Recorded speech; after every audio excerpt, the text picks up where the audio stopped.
chapter 30. This is the word that came to Jeremiah from the Lord. This is what the Lord, the God of Israel, says: write in a book all the words I have spoken to you. The days are coming, declares the Lord, when I will bring my people Israel and Judah back from captivity and restore them to the land I gave their ancestors to possess, says the Lord. These are the words the Lord spoke concerning Israel and Judah. This is what the Lord says: cries of fear are heard, terror, not peace. Ask and see, can a man bear children? Then why do I see every strong man with his hands on his stomach, like a woman in labor, every face turned deathly pale? How awful that day will be! No other will be like it. It will be a time of trouble for Jacob, but he will be saved out of it. In that day, declares the Lord Almighty, I will break the yoke off their necks and will tear off their bonds. No longer will foreigners enslave them. Instead, they will serve the Lord their God and David their king, whom I will raise up for them. So do not be afraid, Jacob my servant. Do not be dismayed, Israel, declares the Lord. I will surely save you out of a distant place, your descendants from the land of their exile. Jacob will again have peace and security, and no one will make him afraid. I am with you and will save you, declares the Lord. Though I completely destroy all the nations among which I scatter you, I will not completely destroy you.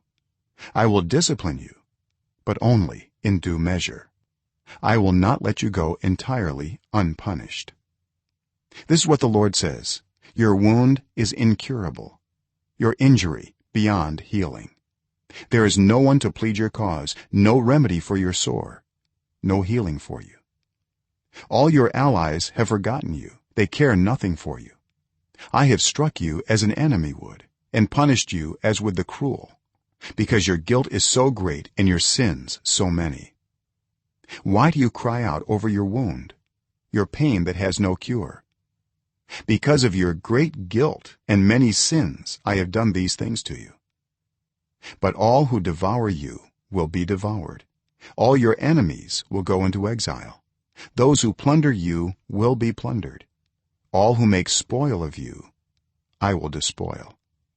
But I will restore you to health and heal your wounds, declares the Lord, because you are called an outcast, Zion, for whom no one cares.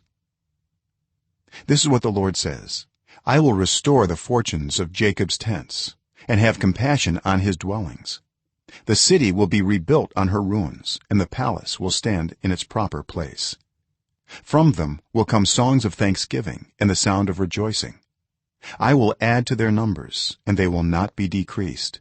I will bring them honor, and they will not be disdained. Their children will be as in days of old, and their community will be established before me. I will punish all who oppress them. Their leader will be one of their own, their ruler will arise from among them. I will bring him near, and he will come close to me. For who is he who will devote himself to be close to me, declares the Lord. So you will be my people, and I will be your God. See, the storm of the Lord will burst out in wrath, a driving wind swirling down on the heads of the wicked. The fierce anger of the Lord will not turn back until he fully accomplishes the purposes of his heart. In days to come you will understand this.